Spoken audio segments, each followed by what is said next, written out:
Next है इसमें राजनीतिक संस्कृति।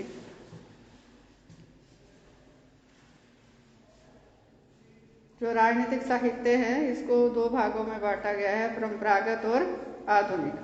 1920 के बाद के जितने भी विचारक आए हैं और जो भी उन्होंने विचार दिए हैं वो आधुनिक दृष्टिकोण में आते हैं। तो ऐसे में जो राजनीतिक संस्कृति की अवधारणा है ये ज़्यादा पुरानी नहीं है। 1956 में पहली बार इस शब्द का प्रयोग आलमंड ने किया था। उससे पहले इस तरह का कोई भी शब्द राजनीतिक साहित्य में प्रयुक्त नहीं होता था। तो इस राजनीतिक संस्कृति क्या है इसको जानने से पहले हमें ये जानना जरूरी है कि संस्कृति क्या होती है। कोई भी समाज है विश्व में, किसी भी देश में, या कोई भी समूह है, सामाजिक समूह, उनके कुछ व्यवहार के नमूने होते हैं, कुछ आदतें होती हैं और वो व्यवहार के नमूने, वो आदतें उपयोगी होते हैं। तो ऐसे में उनको पीढ़ी दर पीढ़ी हस्तांतरित किया जाता है। अपने आप भी वो हस्तांतरित होते रहते हैं और उसके लिए कई बार प्रयास भी किए जाते हैं, प्रत्यक्ष प्रयास भी और अप्रत्यक्ष प्रयास भी। ये जो पीढ़ी दर पीढ़ी आदतों का हस्तांतरण है, ये आदतें कौन सी हैं? किसी एक व्यक्ति या कुछ लोगों की नहीं है। ये जीवन शैली के जो नमूने हैं ये किसी एक व्यक्ति या कुछ व्यक्तियों के समूह का नहीं है, बल्कि संयुक्त आदतें, संयुक्त रीति रिवाज, संयुक्त मूल्य, संयुक्त दृष्टिकोण जो समाज के प्रति, सामाजिक व्यवस्था के प्रति, जीवन जीने के प्रति लोगों का है, उसको पीढ़ी दर पीढ़ी हस्तांतरित किया जाता है। तो ऐसे जो व्यवहार के नमूने या जो मूल्य हैं, जीवन मूल्य, जिनको पीढ़ी दर पीढ़ी हस्तांतरित किया जाता है, सहेजा जाता है, वो है संस्कृति। ये क्या है? ये सामान्य संस्कृति या समाज संस्कृति। और जो राजनीतिक संस्कृति है ये इससे अलग है, क्योंकि सामान्य संस्कृति या समाज संस्कृति ये अपने आप में बहुत विशाल है। क्योंकि समाज में भी हम देखते हैं अलग अलग तरह की संस्कृतियां अलग अलग आधारों पर ही हैं। जैसे हम भारतीय समाज की बात करते हैं तो यहाँ हिंदी भाषी लोगों की संस्कृति अलग है, जीवन जीने की शैली अलग है, और इसी तरह से गैर हिंदी भाषी लोगों की अलग है। उसके अलावा हम हरियाणा में ही देख रहे हैं, पंजाबियों की अलग है, जाटों की अलग है, जाटों की बनियों से भी अलग है, सबकी अलग अलग कुछ सामाजिक संस्कृतियां हैं। जैसे जो व्यवहार के नियम हैं, नियम वो समाज ने ही बनाए हैं, राज्य ने नहीं बनाए, लेकिन उन नियमों का पालन समाज के अंतर्गत किया जाता है और उन नियमों के पीछे सबकी मान्यता होती है। जैसे हम बोलते हैं ना संस्कार, अब हिंदुओं की बात करते हैं तो हिंदुओं में हिंदू धर्म में 16 संस्कार हैं। पहला जो संस्कार होता है वो जन्म से भी पूर्व का है, फिर जन्म संस्कार, फिर नामकरण संस्कार, मुंडन संस्कार, यज्ञोपवीत संस्कार, विवाह संस्कार, ये सारे होते होते आखिर में अंतिम संस्कार। वो अंतिम इसीलिए है कि उसके बाद फिर और कोई संस्कार शेष नहीं है। जीवन से ही ये शुरू होते हैं, माने वॉक टू, ये गर्भ से लेकर कब्र तक ये चलते हैं, वॉक टू टॉप। तो ये जो स्थिति है इसमें अब हर जीवन के हर पहलू से जुड़ी हुई आदतें हैं, मूल्य हैं, विचार हैं, दृष्टिकोण है, और उनका पालन किया जाता है समाज के द्वारा, समाज के लोगों के द्वारा, सामूहिक रूप से, कुछ लोगों द्वारा नहीं। जो सामूहिक विश्वास, सामूहिक मूल्य, सामूहिक दृष्टिकोण समाज के प्रति, जीवन जीने के प्रति है, वो है समाज की संस्कृति। और एक समाज की जो संस्कृति है वो दूसरे समाज से भिन्न होती है। इसी तरह से एक देश की जो संस्कृति है वो दूसरे देश की संस्कृति से भिन्न होती है, सामान्य संस्कृति या समाज संस्कृति भी। अब इसमें हम आ जाते हैं राजनीतिक संस्कृति पर। राजनीतिक पहलू जो जीवन का है या राजनीतिक प्रणाली जो देश में कार्य कर रही है, उससे जुड़े हुए जो लोगों के विचार हैं, जो भावनाएं हैं, ऐसे विचार, ऐसी भावनाएं जो राजनीतिक जीवन को कोई अर्थ प्रदान करते हैं। ऐसा नहीं कि हम मन में बैठे बैठे सोच रहे हैं ये अच्छा है वो अच्छा, नहीं, कोई तार्किक आधार हो, कोई अर्थ हो उसका, जो राजनीतिक जीवन को अर्थ प्रदान करते हैं। ऐसे जो राजनीतिक व्यवस्था के प्रति विचार हैं, मूल्य हैं, उसको राजनीतिक संस्कृति कहा जाता है। या दूसरे शब्दों में हम कह सकते हैं कि किसी भी समाज में लोगों की जो राजनीतिक प्रणाली के प्रति सोच है, मूल्य है, दृष्टिकोण है, अभिवृत्तियां हैं, जो कि पीढ़ी दर पीढ़ी हस्तांतरित की जाती हैं, तो ऐसे जो मूल्य, विचार, अभिवृत्तियां, दृष्टिकोण हैं राजनीतिक व्यवस्था के प्रति, उसे राजनीतिक संस्कृति नाम दिया जाता है। क्लियर है? इसके बाद इसमें आ जाएगा राजनीतिक संस्कृति के तत्व।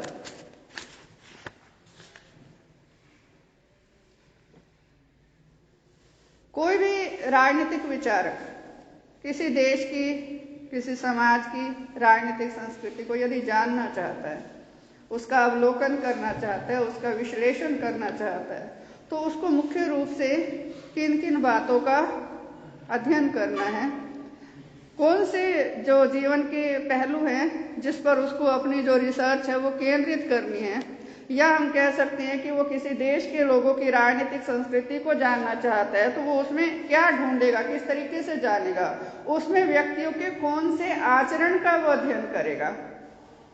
तो ऐसे में 3 तरह के जो आचरण हैं, वो 3 भाग बताए गए हैं इसके, कि जो रिसर्चर है इन तीनों पर अपना फोकस करेगा और इनकी स्टडी करेगा। फर्स्ट इसमें आ जाता है ज्ञानात्मक आचरण,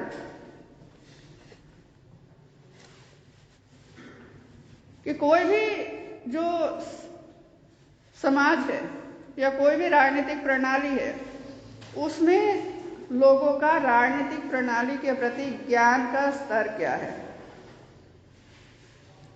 हो सकता है लोगों को राजनीतिक प्रणाली का पूर्ण ज्ञान हो, या ये भी हो सकता है कि लोगों को राजनीतिक प्रणाली का पूरा ज्ञान ना हो, लेकिन जिस हद तक राजनीतिक प्रणाली उनके जीवन को प्रभावित करती है उतना ज्ञान हो।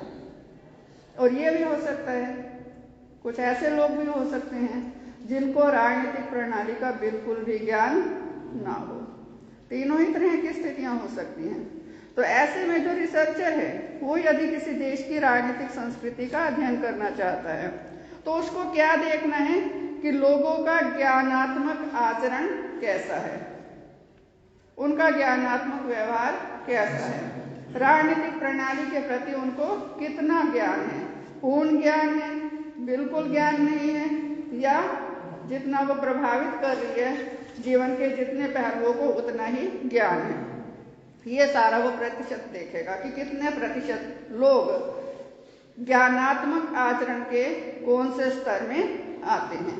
सेकंड इसमें आ जाता है प्रभावात्मक आचरण,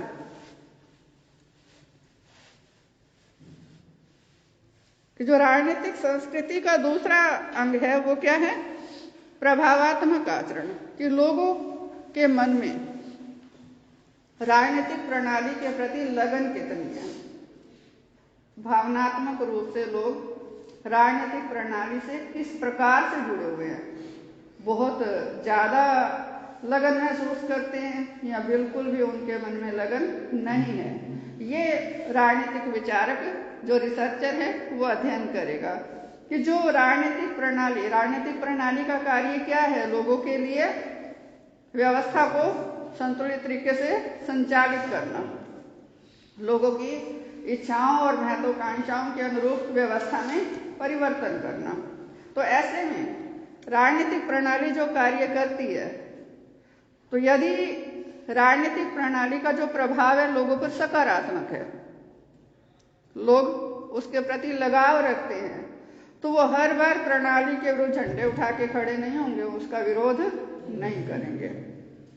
यदि लोगों के मन में या लोगों पर जो राजनीतिक प्रणाली है उसका सकारात्मक प्रभाव ज्यादा नहीं है, लोगों के मन में लगन ज्यादा नहीं है, तो लोग विरोध करेंगे। यदि लगन है तो लोग विरोध नहीं करेंगे।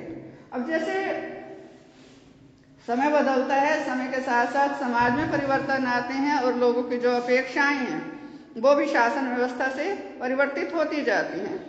और यहाँ लोग शासन व्यवस्था में किस हद तक परिवर्तन चाहते हैं ये उनकी लगन पर निर्भर करता है। जैसे हम इंग्लैंड की बात करते हैं, विश्व में इकलौता ऐसा देश है इंग्लैंड जहां लोकतंत्र के साथ राजतंत्र भी है। विश्व का सबसे प्राचीन संविधान किसका है? इंग्लैंड का।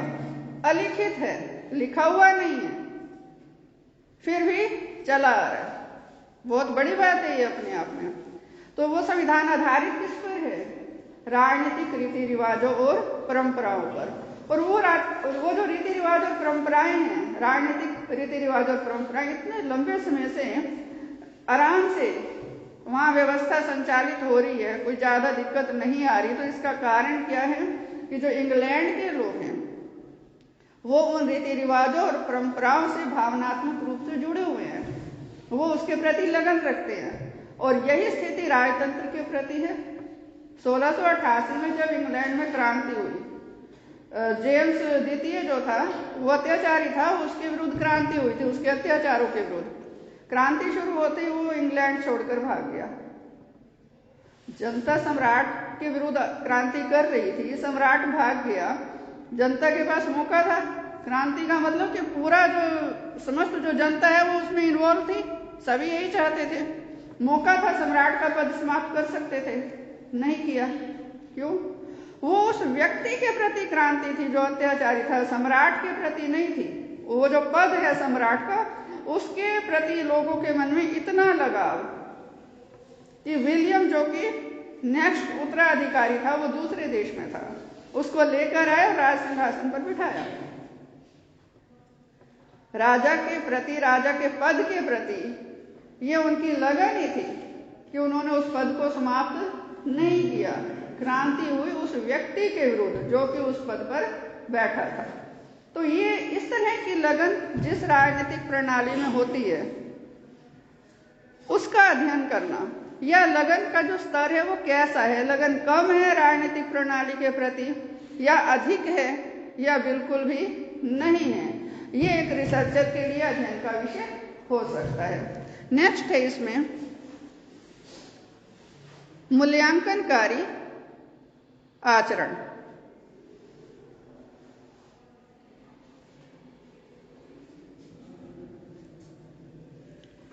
हर राजनीतिक प्रणाली के कुछ उद्देश्य होते हैं और राजनीतिक प्रणाली उन उद्देश्यों को प्राप्त करने के लिए कार्य करती है।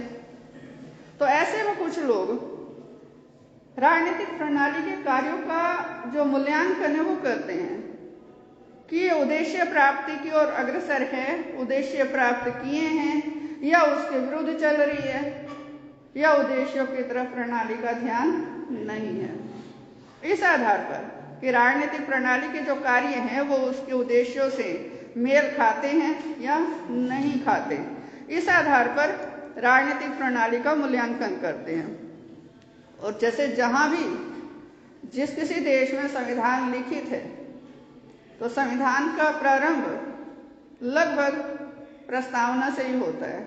अधिकतर संविधानों में शुरू में प्रस्तावना दी हुई है, हमारे संविधान में भी दे रखी है। और प्रस्तावना में शासन व्यवस्था के उद्देश्य ही होते हैं। तो किसी भी देश की कार्य प्रणाली का अध्ययन करना है तो उससे उसकी तुलना की जा सकती है कि वो उन उद्देश्यों को प्राप्त करने के लिए क्या कर रही है। जैसे 42वें संवैधानिक संशोधन के द्वारा हमारे जो संविधान की प्रस्तावना है उसमें धर्मनिरपेक्ष और समाजवादी शब्द जोड़े गए। तो समाजवाद अपने आप में बहुत बड़ा परिवर्तन है। तो कुछ विचारक तो ये कहते हैं कि भारत समाजवाद के लायक ही नहीं है। समाजवाद जो भारत की जो लायक का मतलब कि जो नालायक नहीं, मतलब उस सेंस में नहीं मतलब कि जो भारत की सामाजिक और आर्थिक परिस्थितियां हैं वो समाजवाद के लिए उपयुक्त नहीं है। और इसी तरह से धर्मनिरपेक्षता की बात आती है तो धर्मनिरपेक्षता तो काफी हद तक सैद्धांतिक रूप से तो हमारे देश में अपनाई ही गई है। नियम कानून जो है वो सारे उसी के अंतर्गत ही बनाए गए हैं कि किसी भी पद के लिए धर्म को योग्यता के रूप में परिभाषित नहीं किया गया। देश में कोई भी पद है, छोटे से छोटे पद से लेकर सर्वोच्च पद तक, धर्म को किसी पद के लिए योग्यता के रूप में परिभाषित कहीं भी नहीं किया गया। तो ये जो स्थितियां हैं कि जो उद्देश्य और कार्य, उद्देश्य संविधान में वर्णित होते हैं और इससे अलग भी हो सकते हैं, और कार्य प्रणाली करती है। इनमें क्या मेल है, ये दोनों एक ही दिशा में जा रहे हैं या नहीं जा रहे, इस आधार पर मूल्यांकन करके भी किसी भी देश की राजनीतिक संस्कृति को जाना जा सकता है, उसका अवलोकन किया जा सकता है, उसका विश्लेषण किया जा सकता है।